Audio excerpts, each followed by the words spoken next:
Alright guys, this is going to be my quickest garden tour yet. We're now in June, which means winter has hit. My last video update shared some real struggles that I've been having with rats and possums. I was thinking about giving up. Many of you, however, urged me not to. So thank you for your kind words. Thank you for your words of encouragement. I am persisting. At the very end of this video, I'm going to talk you through 15 things that you could be planting right now in Melbourne, Australia, or anywhere else with a similar climate. I'm going to start here. This is why you should never give up. This entire parsley plant was decimated by the possums. There is now a whole lot of new growth. So the possums have moved on from this. They've gone elsewhere, and my parsley's growing back. I just want to quickly tell you about something that happened this morning because I need your opinions as to whether this is lazy or genius. My 6-year-old is in prep and it was nursery rhyme day at school, and he said, "Mum, I'm going to go as Spider-Man." I said, No. You can't go as Spider-Man. It's nursery rhyme day. We have to dress up as something from a nursery rhyme. He goes, "Mum, duh, Incy Wincy Spider." And I thought, oh, is that lazy? Is that genius? Let's do it. I'm quite pleased with this pot over here. This was quite simply a few cos lettuce seeds that I threw in. It feels like a long time ago now, but you can see all of them are now growing quite well.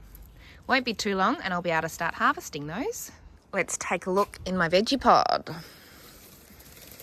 This parsley is much happier because the possums can't access it. Over here, my bok choy is starting to get a bit stronger. Still a little way off being ready to harvest, but they're doing okay. Back there's the choy sum. Here I've got kale,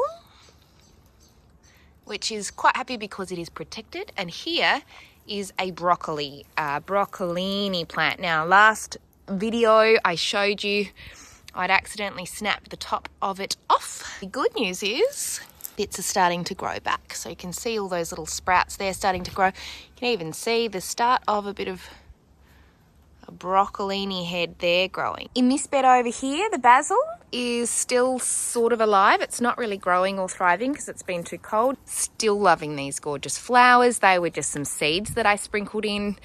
We've got my spring onion growing over here. It's almost getting to a size where I can start harvesting some, but I'm going to let that grow a little bit bigger. And I showed you just a minute ago, my parsley is starting to grow back. Down here, these have been slow growing, but starting to get there. We've got coriander here. Again, I just stuck those seeds in, I feel like nearly 2 months ago now. I know these are supposed to be slow bolting. And over here, beetroots. Again, these are starting to get there. In my food cubes, not as full as it was last month because I have started to really enjoy this lettuce. You can see I've got lots of different lettuce varieties there. My radicchio here is starting to get a little bit bigger. This is a beautiful one. There's actually two there. They're probably too close together, so I've been harvesting that one to give this one a bit of extra space. More different lettuces at the back, and my spinach is really ready to start enjoying. Now, I showed you how the rats and mice had attacked my peas, but they seem to be leaving it alone now, so I'm hopeful they won't die completely. But yeah, you can just see all of them have just been chopped off there, chopped off there, chopped off there. More lettuces on the other side. I love this one. I think it's a butter lettuce. These are starting to actually bolt, so I need to pick those. Hiding down the back here, my spring onion, just starting to get a little bit stronger, and celery at the back there. This is the rainbow chard that my daughter planted, looking healthy and lovely. Let's go up the back here now. These lettuces getting bigger and stronger. When I finish with the other lettuces, these should nearly be ready to start harvesting. My sorrel. Interestingly, that one is much bigger and stronger than that one, and that is because sometimes that gets covered by the net, so that gets more sunlight. Despite being netted, this half of the bed has been attacked to the worst. I hadn't yet planted these, but look, all my brassicas have just been smashed. I'm assuming rats based on the size of the bites I've seen. You can see this leaf has been eaten, and they're tiny little tiny little bites. I can see a radish through there. Let's take a look at if they're nearly ready to pull out.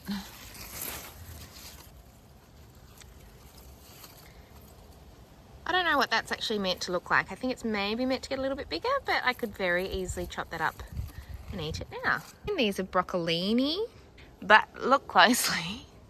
Those little rat bags eating that. I don't know why they've gone like that, but yep, eating that. Eating that. These are my carrots that are all starting to come through. My peas in the middle, I need to do a better job of giving them something to climb up. I think I need to put some string around here for them to climb up. That's probably a little bit too thick for the little tendrils to hang on to. My garlic's doing really well though. So you might remember I planted this in a few different phases. I started with these ones. I planted them as they'd already sprouted, which I got from the shop. And then the smaller ones I stuck in. Oh no, these are actually catching up. I stuck some in as bulbs at the same time that I actually have caught up in size. If anything, they might even be bigger. And these ones I stuck in later because I thought if they're doing quite well, I actually want lots of garlic. I love garlic and I use a lot of it in my cooking. My celery, this was a old celery that got chopped off at the base and it's regrown. And this is a new celery, which is doing quite well. You can see a random little beetroot in there because I stuck some seeds in and then I changed my mind about what I was going to grow where. Story of my life. These were purple broccoli. And the rats have been eating off the leaves. And at the back, kale. The rats have also eaten all the leaves. And I've got some more peas here. For whatever reason, I don't know why, but the rats haven't demolished these ones. They seem to be more comfortable on that side of the bed than this side of the bed. Because if you have a look, they have actually eaten that one, but they haven't eaten these ones. Go figure. So since my last video, what have I done about the possums and the rats? They have to be dealt with quite differently. Possums are protected. There's not really much you can do other than catch them and move them 200 meters away. Chances are they'll just come back. So for now, I'm actually feeding them. They're territorial, which means that feeding them won't technically encourage others to come onto your property because they'll fight with each other. Whereas I'm leaving out things like damaged veggies or things that would otherwise go in the compost. I'm just popping them out in an easy to access spot, hoping that they would choose that rather than something else. And that kind of seems to be working for now. With the rats, I'm using a different method and I'm not going to go into the details because I don't want to start a debate. All I'm going to say is I have to be very, very careful because I've got a dog here, I've got kids here, so I can't do certain things, but it's sort of working. That's all I'm going to say. I need to get better at the netting. So these in here have been a little bit neglected and yet they seem to be surviving okay, which is lucky because these are kale, I think. My other kale's been eaten, so I'm actually glad I planted extra of this. At the time I thought it was unnecessary. An endive. If you are looking for what to plant right now, you could be planting kale right now. You could be planting endive right now. You could be planting any of the lettuces. You also could be planting any of your root vegetables. So think carrots, beetroot, parsnips, all those sorts of things. It's also a great time to be planting celery and any of your peas. Your snow peas, your sugar snap peas, your green feast peas, all of those should do pretty well over winter. Plus your silver beet and anything else in that family like spinach, etc. Great time for those to be growing. If you're watching this and it isn't June, check out my garden tours playlist. You can find the video that coincides with the month that you are in right now. As always, just a reminder, hit the subscribe button if you haven't already subscribed to this channel. I do a tour of my garden every month, but I also go and tour some far more impressive gardens. You'll love watching those as well.